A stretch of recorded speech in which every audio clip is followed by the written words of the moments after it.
At 6, a Tulsa jury finds a man guilty in a string of brutal robberies where he used a gun to overpower the victims, zip-tied them, then robbed them. Thanks for joining us. I'm Craig Day. And I'm Lori Fulbright. The jury recommended Jerome Hall serve 225 years in prison. News on 6's Reagan Ledbetter is live with more on this case for us. Reagan? Craig and Lori, both prosecutors and investigators tell me Jerome Hall's distinct M.O. of using a gun, mask, zip ties, and shutting off the lights during the robberies is what helped them catch him and now send him to prison. Investigators say in January 2021, employees at 4 businesses were robbed within 2 weeks, all the exact same way.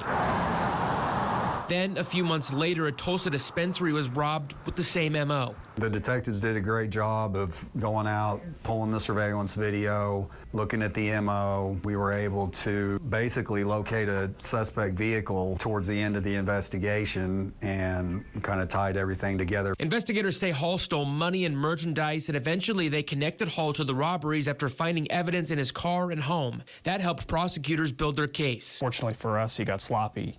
In the end, he made some mistakes. He brought another guy with him, left a getaway bag at the scene that had fingerprint evidence that was compelling to our jury. Assistant DAs Morgan Metters and Megan Hilborn says the victim's testimony was crucial. There were victims from all different walks of life. The victims were concerned they couldn't identify Hall because he was wearing a mask during the attacks. Prosecutors say that didn't matter because of all the evidence. Even in situations where they can't see the face of their attacker, when it's a situation where the attacker used a mask, to trust the process and to know that we're going to do everything we can to take that mask off in court and show the jury the truth. Now a judge will decide whether Hall's 225-year sentence runs together or back to back. What was more concerning than just the act itself was how organized he was to not only do this once, but again and again and again in the exact same way.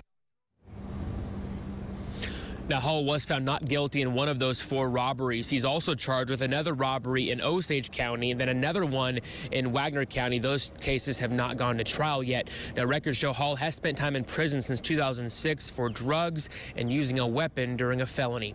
Live in Tulsa, Reagan Ledbetter, Oklahoma's Own, News on 6.